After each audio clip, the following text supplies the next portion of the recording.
Good evening, afternoon, night, morning, whenever you find a way to watch or listen to this podcast. It's me, Omar Borja, joined by Jackson Danner, my good friend, to discuss it's week zero. Our week zero preview is finally here. I can't believe we're here. Honestly, time flies.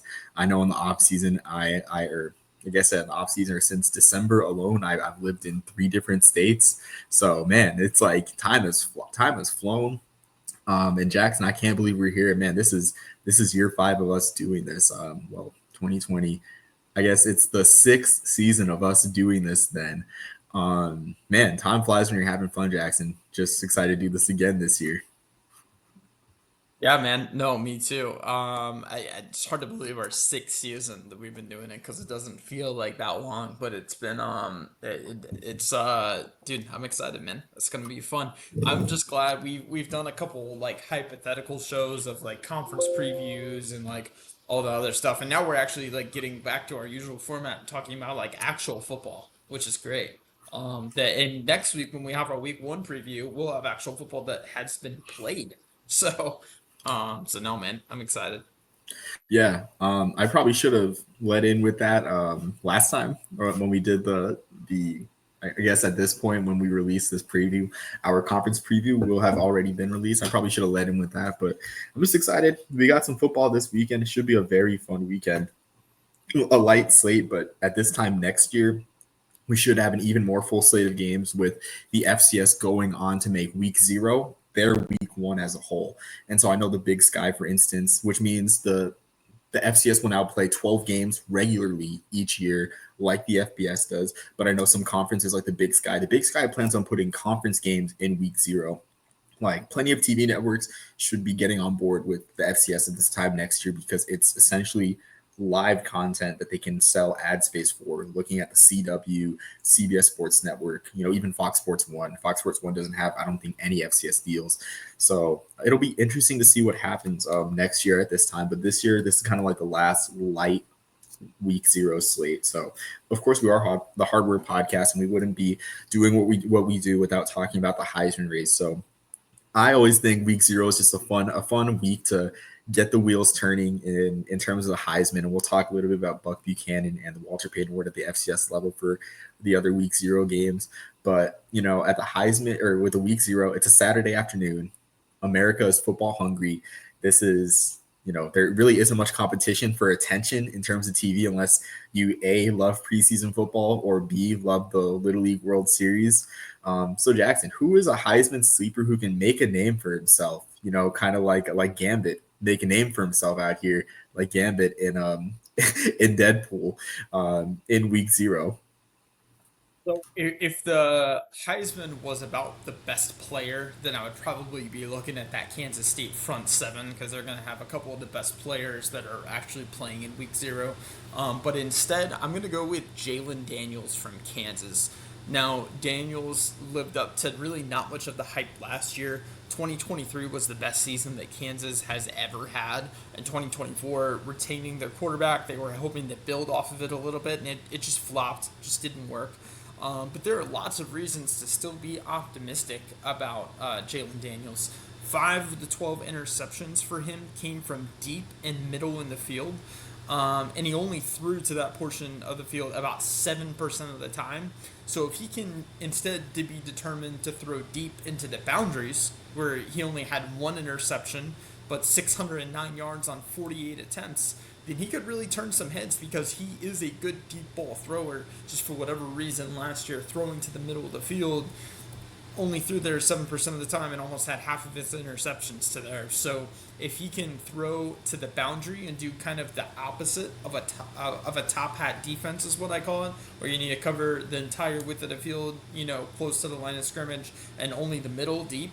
If you can kind of have defenses do the opposite there, then that'll really open up a lot of things for Kansas. So, and if you need a Heisman moment, which is half of the battle, as we talked about so much last year with Ashton Genty really not having a distinct Heisman moment despite being the best player. Your last 2 games for Kansas are at Iowa State and Utah at home. And if Utah is going to be as good as I think they will be this year, that would be two signature wins right before the end of the year when Heisman voting takes place. So Jalen Daniels absolutely has a chance to start off strong, hopefully in week 0, and end strong with a couple solid wins on the road and at home. It's interesting. Like you need a Heisman moment. I do agree, but I can't really remember what Travis Hunter's Heisman was aside from being an interception thrown right at him on Black Friday against Oklahoma State, and him catching a touchdown, being stat padded against a very bad Oklahoma State team. But you are right. Like Heisman moments are everything. And His Heisman moment was when Dion said he was going to Colorado and bringing his own luggage. So that was yeah, his Heisman exactly. moment. You didn't need one after that. Yeah, that's not to discredit Travis Hunter. Had a really great year No, last no, year. it's And not. It's just he wasn't the best player last year. It was Genty. That's not this year. But no hate to Hunter. I yeah, love Travis Hunter. It's not his fault. That but that's just not what the Heisman is supposed to be, as we've talked about so much. yeah. So hopefully, well, we'll see. Not hopefully, I guess we'll see if Jalen Daniels makes it back-to-back Heisman's for the Big 12 conference. And it's interesting the wealth of great quarterback play in the Big 12 that will be playing in week 0 in itself. Rocco Becht had a great year for a really great Iowa State team last year. He returns for just another year for that program. Then Avery Johnson was great, was amazing in his first year as a starter, 25 total with 25 passing touchdowns. A little bit heavy on the interceptions with 10, but he is an outstanding runner too, an outstanding dual threat, and that's what most Heisman voters really look at. Do in terms of quarterbacks, they want dual threat guys. Johnson at 600 rushing yards. He'll play in the Ireland game opposite Becht, but Daniels too just shows the wealth of talent playing at quarterback in the Big 12 in general, and particularly in week 0. So for my Heisman sleeper to watch in week 0, I mean, you talk about a Heisman moment, Jackson. You got Hawaii football. Hawaii is a program that everyone wants to do well, not just because Hawaii is just an amazing island with amazing culture, but just because of everything that's stacked against them from a institutional perspective, with funding, with what's happening with Aloha Stadium, which 2029 is the year for now that new Aloha Stadium will be built. But I talked to a couple of Islanders, our good friend Brock Vieira, and my good online acquaintance Mark Moretsky, father of former Army kicker Quinn Moretsky. They are both skeptical that stadium will be built in the next 4 years for good reason, because they lived in Hawaii and they know that the bureaucratic drift. That's a bit of a rambling to say that people want Hawaii to do well, and it doesn't get better than this for a Heisman moment if you're Micah Alahado, primetime CBS, big CBS, not CBS Sports Network, limited competition. You're playing. I mean, you're competing against a Fresno State Kansas game, which, if I'm being completely honest, I really think more people will watch Stanford Hawaii than Fresno State Kansas. We'll see in the ratings game. That game's on Fox, and of course, sorry, it's also competing with the MEAC SWAC Challenge, which I love my MEAC SWAC Challenge. That's actually going to be my game of choice in prime time. I love how it's become a yearly thing on ABC, but limited competition in general. That's 3 games. You have 2 blowouts in those games, and Hawaii Stanford is probably the most interesting game in the time slot on CBS. But Micah Alahado, I mean, I feel like he is getting the Matt Flynn treatment right now. And that's not to say he'll have a trajectory like Matt Flynn in the NFL did, but Micah Alahado threw for 469 yards against New Mexico with New Mexico playing for a bowl game, playing for their first bowl game in 9 years. And he was able to do that against a team that, that 12th game mattered, really, was fighting for their postseason, was fighting for their seniors to finally play in a bowl game.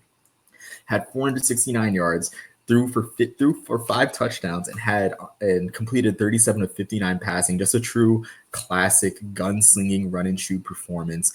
And he plays a Stanford team that, in the words of Andrew Luck, the school's GM, needed a hard reset to the program.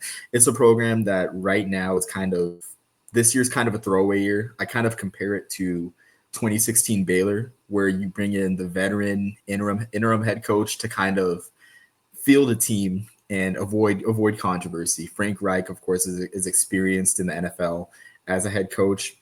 Kind of the same thing in 2016 with Baylor, although the circumstances aren't as bad as Baylor, when Baylor put out Jim Grobe as an interim head coach for that team, and that team went to a 6-6 record And same thing for Stanford. Hawaii is actually favored in this game. And Alejado, I really think that 4,000 yards is realistic. I really think that 5,000 is also realistic as well with the type of game that he had last year against New Mexico. Of course, I think Hawaii would have to play in a bowl game for him to reach 5,000, but it's definitely realistic with the talent that he showed against New Mexico last year. But also more importantly, he returns probably one of the best receiver tandems in the country in Pofele Ashlock and Nick Sinakle.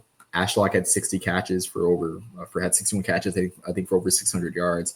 Nick Sinakle had over 700 yards receiving.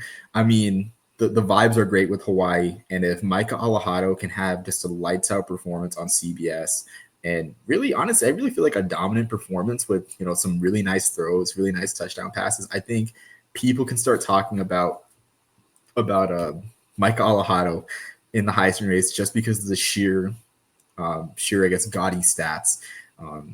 So Mike Alejado is my Heisman sleeper to watch for Hawaii. Really excited about that team this year.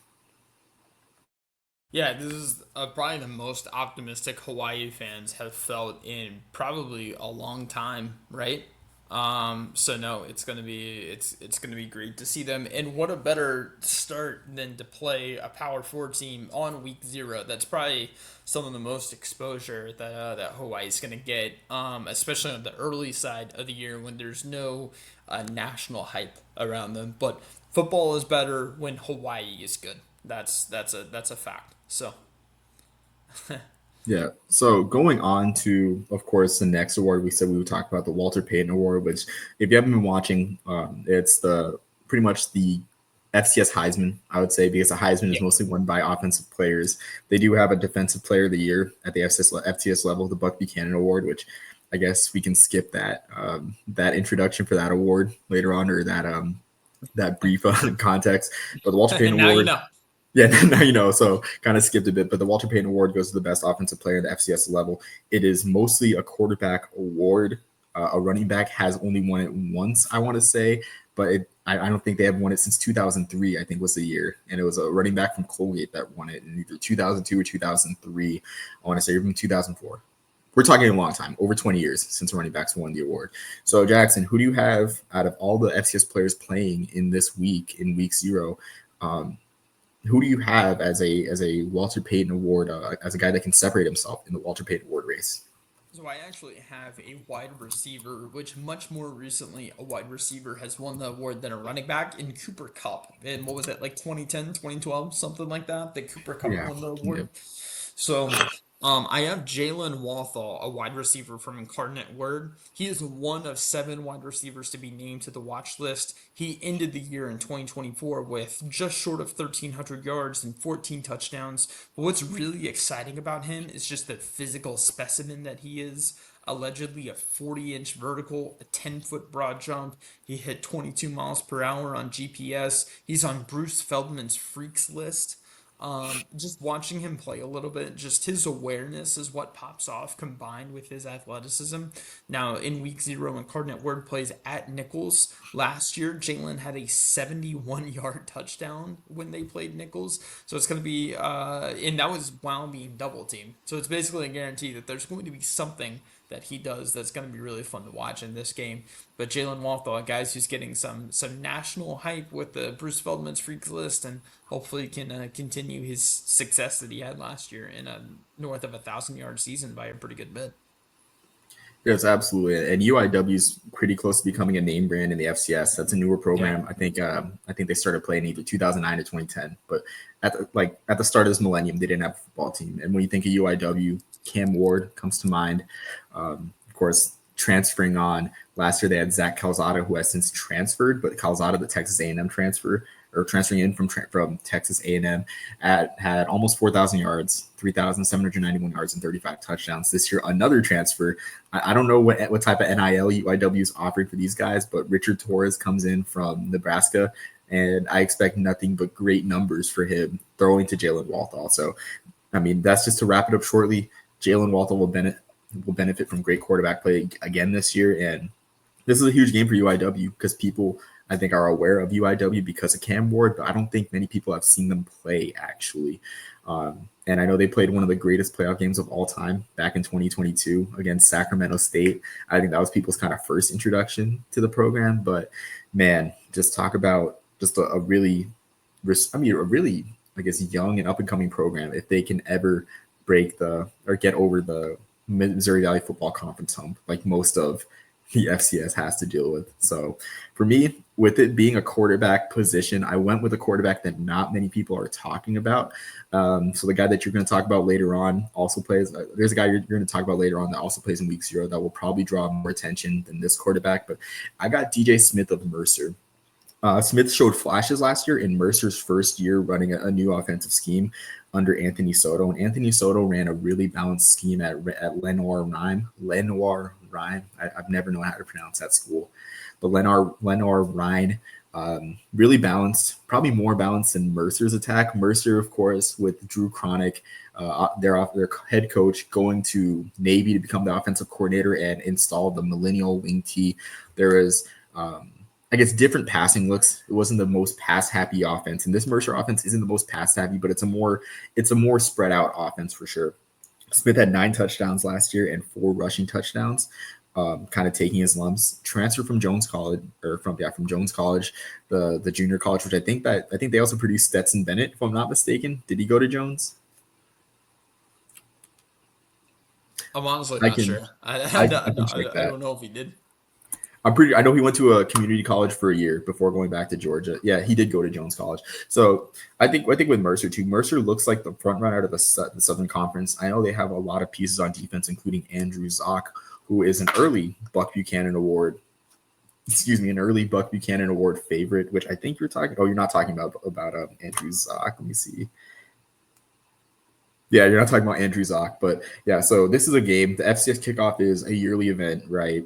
On ESPN, people know about it. It's a bit of a tradition at the Crampton Bowl. But DJ Smith, with it being a quarterback award, and with Mercer going to the playoffs last year, I think they reached the quarterfinals, lost a close quarterfinal game, I think, falling short. But I think with Smith making leaps with the rest of the offense in the second year of the scheme, if he has a big game against UC Davis, against a Big Sky school, it'll do not only a lot for his Walter Payton Award standing, also for the standing of the Southern Conference, a conference that has felt disrespected and slighted by playoff snubs over the past couple of years. So DJ Smith out of Mercer, just a quarterback to watch, and could potentially make a name for himself in the Walter Payton race in week 0.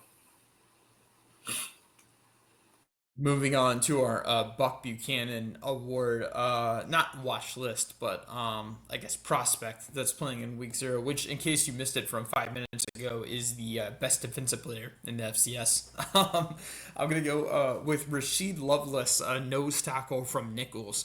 Rasheed is a 6'3", 310-pounder. He'll be a redshirt junior, but he's been around. He was a finalist, actually, for the Jerry Rice Award, which goes to the best freshman in FCS. He had 46 tackles last year, and he's got some wheels, too. He actually had a 25-yard pick 6 in one game last year, which is cool to see a big man touchdown. But probably his best trait is just his hand usage. He really knows how to maximize leverage, which when you're only 6'3" on the interior defensive line, it's important to use all the leverage that you do have. Now, one thing that's really impressive with Rasheed is just how he had multiple tackles at LSU, including 1 or 2 in the backfield. LSU just kept trying to run up the middle and just kept getting stuffed by Rasheed, which says a lot that he was able to do that against that level of play. And to stay at Nichols is awesome, when I'm sure he got an offer for, at minimum, a lower end FBS school. So I've got Rasheed Lovelace. Yeah, so stay on the defensive line. I mean, for reference, the Buck Buchanan Award is very defensive line and linebacker heavy, more so linebacker / pass rusher heavy. A defensive back has not won the award since Rasheed Mathis, who actually is the only defensive to win the award in 2002, which Rasheed Mathis had an absolutely wild year in 2002 for Bethune-Cookman. Like, I think he has the record for most interception return yards. I think he had over double-digit interceptions, and then went on to a great career with the Jaguars in the NFL. So Very front seven heavy award and very pass rusher heavy, which leads me to my pick for player to watch this week is Sekelby Givens for Southern. He had 27 and a half tackles for a loss last year. Absolutely staggering number. He should have won the Buck Buchanan last year, I think, with a stat line like that. Instead, went to David Walker, who had a very strong year at Central Arkansas, obviously. But man, Givens was deserving. I think in terms of the Buck Buchanan Award, I do think it goes to generally the best player for the most part. I don't think exposure is too much of a thing because it's kind of a level playing field for most of the FCS, unless you're like the Coastal Athletic Association, the CAA, which is a lot of people kind of avoid their games because they're on Flow Sports. Just because of the extra price point. But Southern has 2 games on over-the-air TV this year. The MEAC SWAC Challenge on week 0 on ABC against North Carolina Central, and the Bayou Classic on NBC. So I know a lot of Power 4 teams that don't even have that amount of games on over-the-air TV on the big 4 networks, ABC, Fox, CBS, NBC. So he has an outstanding opportunity to not only make a name for himself for the Walter Payton Award, but also for NFL scouts in general NFL fans too, casual college football fans. Like, they should know who Sekelby Givens is. I think, interestingly enough, Jordan Lewis won the Buck Buchanan Award for Southern in the spring of 2021. I know we talked about him a good amount back in 2021. That spring season, had an outstanding year, had 15 tackles for a loss in 5 games, 10 and a half sacks, just was dominant, but it was a bit smaller. I mean, Sekelby Givens is about 245 pounds, and I had to ask you, Jackson, like, is that a good size for a pass rusher? It is a good size for an NFL pass rusher. So I think where Lewis was hurt by his smaller size, I think when he won the Buck Buchanan Award, I think he was either at 200 pounds or below 200 pounds, to be honest with you. So, and then his final weight listed at Southern on their website was 223 pounds. Givens is 22 pounds heavier and at 245 pounds, and really has outstanding pass rushing talent. And the Buck Buchanan Award is a front 7 heavy award too. So, and with a high regard for the SWAC, because Isaiah Land won it in the fall of 2021, right after Jordan Lewis won it. So Sekelby Givens definitely has already a strong case for the Buck Buchanan Award, but I think the MEAC SWAC Challenge against a very good North Carolina Central team will help him out there. Anytime you get that much exposure on linear TV is a good thing. And then you're also known, your program is known to develop edge rushers, right, at the FCS level. So between the two, it's definitely helps his chances for sure, on top of just his level of play. Yeah, exactly. I mean, so I'm excited to see Sekelby Givens, and it's definitely going to be interesting with I guess how he's going to impact Walker Harris's game, with Walker Harris being one of the best quarterbacks in not only Black college football but in FCS at large.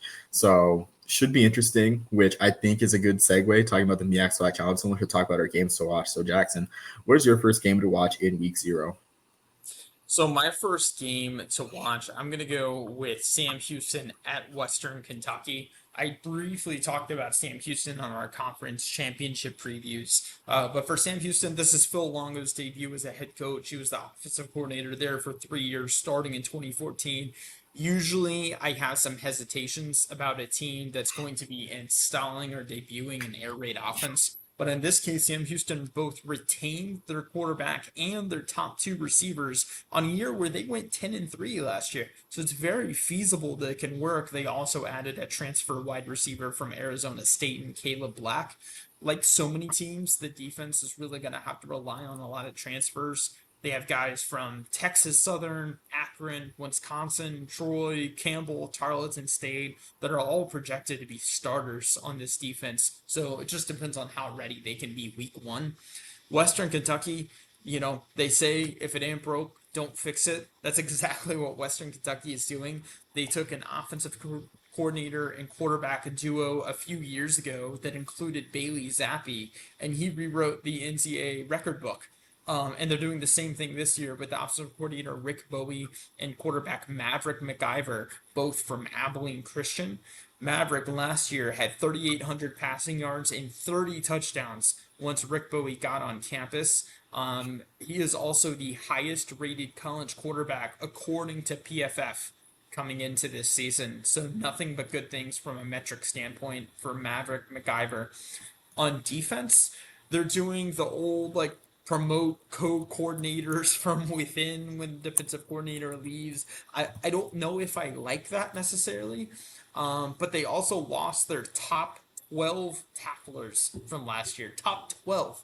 So any I mean you could do like the empty room meme, for that, but no one's left on the players side, so to have some semblance of consistency on the defensive side as far as having co-defensive coordinators that were there last year like that, at least that's their only consistency that they're going to have.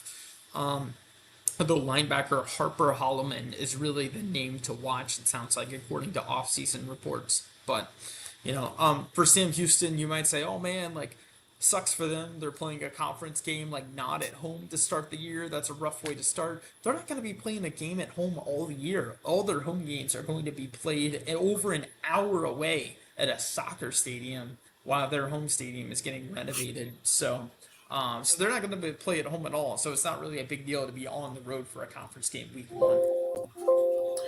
Yeah, exactly. I think with that one, I'm just really surprised with week 0 with the conference USA. Maybe it's a kind of a not really, I guess, marketing ploy, but with them a way to get more exposure, having such an impactful game in week 1 in the conference race, or sorry, week 0 with the conference race.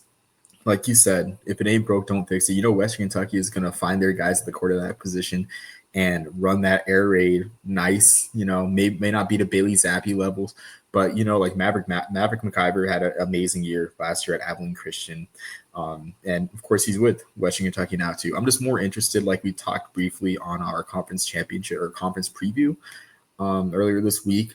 I'm just interested to see how Sam Houston just kind of adjust to all the losses that they had, where everyone kind of scattered to the winds once Casey Keeler went to Temple. But I know, as I mentioned, this is kind of a good measuring stick because Conference USA just doesn't have that much depth. I'd say like it's Liberty, maybe Jacksonville State, and everyone else, and then maybe Sam Houston contends a bit, and Western Kentucky as well. Of course, Western Kentucky. So it's really those 4 in this 10-team league. I say the gap between the top 4 and the bottom 6 is really wide. To be honest with you, there really aren't that many surprises, even though I think UTEP can compete this year. Well, say briefly of all the teams, because Conference USA is just kind of the welcome spot for any team that's joining the FBS. Missouri State has the best shot at doing well in the conference joining the FBS. They're really set up for success. They have a strong culture. They're really embracing who they are, which is a must to have any semblance of success going at making that jump from FCS to FBS. So I'm not throwing in Missouri State as like a 15 necessarily to watch out for, but that, like, don't expect like 1-11 or 2-12 from Missouri State like a lot of teams will do when they first join. Yeah, exactly. I think what we've seen the past couple of years with Jacksonville State competing right away, making a bowl their first year at the FBS level at Conference USA, and then with Sam Houston in their second year at the FBS level, winning. I think they went 9-4 or 10-3 last year, but just 10-3. I'm 10 pretty and 3. sure. Yeah, they went 10-3, and then I forget where their head coach went. Phil Longo was the offensive coordinator at Wisconsin last year. So I mean, someone got promoted from there. So Yeah, so I mean, yeah, like it's just like you said, like it's an easy place for teams to come to FBS level and compete right away. So with that, with my first game of the week to watch, I got the MEAC SWAC Challenge at 7:30 between Southern and North Carolina Central. Not many people talk about this much, but Southern has not made a Celebration Bowl yet. Of course, Southern being a blue blood of Black college football, along with Grambling, Florida A&M, the usual suspects in Black college football, being the blue bloods and having just the best program reputations, having the richest history. Southern hasn't made a Celebration Bowl yet since the game was established in 2015, and they've lost 4 straight SWAC championship games, and they have not won a conference title since 2013. I'd say if there was a poster child for the growing gap between the East and the West, or poster children, it's Prairie View and Southern, who have constantly kind of been that in that revolving door in the SWAC championship game out of the West and been beaten by SWAC East teams. In fact, the team from the SWAC West has not represented the SWAC in the Celebration Bowl since 2016 when Grambling represented the league. In fact, this is the only time that this has happened. So we talked about Skelby Givens earlier. This would be a big game for Southern to kind of get on everyone's radar for the Celebration Bowl race. In general, too, they do have a tough task in North Carolina Central, where North Carolina Central, Trey Oliver is one of the best coaches in the conference, but surprisingly, he has not gotten much of the attention because most of the press run has been towards Michael Vick at Norfolk State and Deshaun Jackson at Delaware State. But Trey Oliver is one of the steadier coaches at the FCS level. He's one of the best coaches there is. He's dealt with turnover well. I know the 2023 team with Davis Richard was great. His backup was Walker Harris, who stepped in admirably and had an outstanding performance in the Circle City Classic a couple years ago in 2022 when Davis Richard was hurt. Last year was his first year as a starter for North Carolina Central. Walker Harris played only 10 games last year, but still threw for 1,882 yards and 18 touchdowns. But that's kind of needless to say because it's weird because the MEAC has only 6 teams. I've called on many occasions the MEAC season a 5-game sprint, which, hypothetically with the 12-game season this year, a MEAC team could lose all 7 non-conference games, go 5-0 in the league, or even 4-1 in the league, win a bunch of tiebreakers, and go to the Celebration Bowl with a 4-8 or 5-7 record. So that's not to say non-conference games are meaningless, the MEAC and the SWAC, but this is a great measuring stick because these conferences really don't intersect at all much during the year. So Walker Harris will definitely make a name for. Definitely an opportunity to make a name for himself in the Walter Payton race. And Trey Oliver, too, he coaches the team very well at North Carolina Central, but Southern, I'd say Southern has more to prove. Southern and the SWAC West have more to prove in the MEAC SWAC Challenge, which will be on ABC. And ABC has their lead HBCU broadcast team of Tiffany Green and Jay Skywalker calling the game. Just probably one of the most fun broadcasting crews that ESPN has, honestly. They're a delight to listen to. Absolutely. And a quick note on, I almost forgot, the former Sam Houston head coach, Casey Keeler, left to go to Temple, which makes sense because he went to Delaware and was the head coach at Delaware for a long time, which is less than an hour away from Philly. So it makes sense that he left to be closer to a recruiting ground and home that he's a little bit more used to. And you're going to an American conference team, not American Athletic. So, anyways, my second game to watch in week 0 is going to be Tarleton State at Portland State. For Tarleton State, this will be quarterback Victor Gabales' 3rd season there. And he's really one of those stories where the transfer portal can be good for a guy. He started out at Washington, or he's from Washington originally, and then started school at Washington State. And then even started the second half of the 2021 Sun Bowl. He then transferred to Utah Tech. That wasn't the best fit either. And then he transferred to Tarleton State and has really found himself some serious success last year. So comparing 2024 to 2023 for Victor, he only had 8 more attempts total, not per game, only 8 more attempts in 2024 than 2023. And he had 400 more yards, 5 more touchdowns, and 2 fewer interceptions. So really a significant jump in what was pretty much the same number of reps. If he makes a similar jump or the same jump this year, he will be in the Walter Payton Trophy conversation. Seriously, he's already already on the watch list. So it's also huge that they brought back guard Hunter Smith back after he entered the portal and then withdrew his name. You can see why he probably got some interest because he had 0 sacks, 0 quarterback hits, and 1 quarterback hurry all of last year. So it's awesome that they were able to retain really pretty much the anchor of that offensive line. And then on the defensive side for Tarleton State, they brought back 11 of their top 12 tacklers. So this is really the same defense as last year. And that defense forced the 4th most turnovers in the FCS. Then for Portland State, they rallied to a 3-3 finish after starting 0-5 last year. So they're definitely trending in the right direction. Now their defense gave up 40 points per game on average, which are you're just not going to win many games if you do that. But they brought in some solid transfers like cornerback Deontay Thornton from Boise State. They got Kayan Booker, the son of Lorenzo Booker, who is a 6'2", 225 strong safety outside linebacker hybrid that can do a little bit of everything. They're thinking about putting him at running back too, which is awesome. Portland State, their head coach Bruce Barnum, he's one of those guys he has been there for a very long time now, but he's willing to adapt. They hired actually a director of player personnel and recruiting a couple years ago, as opposed to like another assistant coach, and you can see how much talent they've been able to get since they made that hire. Portland State actually just signed their fourth best recruit of all time, who had offers from Arizona, UNLV, New Mexico, San Jose State. So they're stealing a guy from the group of five level. So Portland State on the up and up. Yeah, Portland State. They did have a really huge loss in Dante Shacher. I need to learn how to pronounce his name, but Dante Shacheri or Shacher.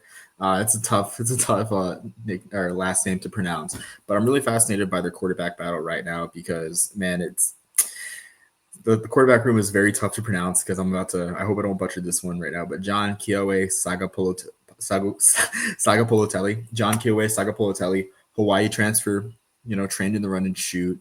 Very intriguing prospect. And I think that he has the leg up on the starting job because they also had Washington transfer Will Haskell transfer out. He's not on the roster, so I think he's in the portal right now. I think he beat out CJ Jordan, a Northern Illinois and Idaho transfer, and Haskell. So the quarterback play should be interesting. But another aspect of this that makes this kind of a trap game for Tarleton is Tarleton plays Army on a short week the following week on Friday. So it could be that Tarleton is looking ahead to that one. That game I want to say, is it at 11 Eastern? I think it's at 11 Eastern on ESPN2. So thought like Tarleton's going to be playing that one at 10 p.m. Eastern. And then if you think about the short week on Saturday, they'll travel back on Saturday morning, and then they'll have Sunday, Monday, Tuesday, Wednesday, and Thursday. So they'll just have 5 days to prepare for Army the next week. So they could be looking ahead on that one. And with a high flying pass offense that returns their top three starters, like I think this one has more upset potential than people think. So I really like that choice, Jackson, for your second game to watch. So to cap this off, my last game to watch, I'd have to say Stanford, Hawaii, and I talked about this in length in terms of earlier on with our Heisman candidates. But Hawaii was so close to knocking off UCLA on CBS last year at home on the island. They blew a 10-point lead, and they lost UCLA in the final minute. Hawaii returns 15 starters this year, including the top 5 tackles from last year. In fact, the defense was honestly pretty good for, I guess, today's standards. Like, they allowed just 26 points per game, and Ashton Genty looked human against them when earlier in the season he was just running over everyone and averaging almost 10 yards a carry. He looked like he really had to earn his yards against Hawaii, and Hawaii was very competitive in that 28-7 loss, mostly thanks to the defense. The defense kept him in the game for most of it on the island. So Hawaii is in the middle of a deep rebuild, I would say. I mean, like I said earlier on, Andrew Luck said the program needed a hard reset. Troy Taylor's fired. Frank Reich is coaching right now. They do return 14 starters. The defense should be fine. But the quarterback position is the biggest question. Ben Goldbranson has a lot of experience, but he's a guy that thrives when there's a really good run game. I mean, in 2022, he was 7-1 as a starter with Damian Martinez playing running back, of course. This past year in 2024, Goldbranson's kind of struggled when having to win games on his own. So we'll see right there. We'll see there if that makes an impact with Stanford, because Stanford doesn't have the running back room that Oregon State had with Goldbranson at quarterback. But Goldbranson has experience, and that is worth a lot. But that one is in prime time. Hawaii only plays 12 games this year, sadly, so it's 6-6 or bust for a bowl game. They don't have to worry about losing 7 games, so that could help. And getting a win in non-conference along with other winnable games against I should say another winnable game on the island against Sam Houston, you could be looking at Hawaii entering non-conference play with a 3-1 record, or entering conference play in the Mountain West with a 3-1 record, needing to win just 3 conference games in the Mountain West to get to their first bowl game since 2021. So, like I said earlier, I mean, great receiver tandem, but wanted to focus more on the defense in that one. With Hawaii having a really stellar defense, returns a lot of pieces. That game's going to be 7:30 Eastern time on CBS. As mentioned earlier, our old friend of the podcast, Rich Waltz, will call that one. He's always a delightful listen. I enjoy listening to him call games. Like I think for last year's awful announcing broadcaster reviews, one of the comments that the voters mentioned was has a very relaxing voice. So, and I do agree with that. Like Rich Waltz has great voice quality. Too. I did always enjoy hearing Rich Waltz call a game. Yeah, great guy too. Great guy too. Very kind. Probably one of the kindest in the industry, to be quite honest with you. So, with that being said, Jackson, we're at the point where now I got to shave really quick and head to work. But do you have anything final to add before week 0? I mean, we're just both happy to be doing this again and for the season to be back.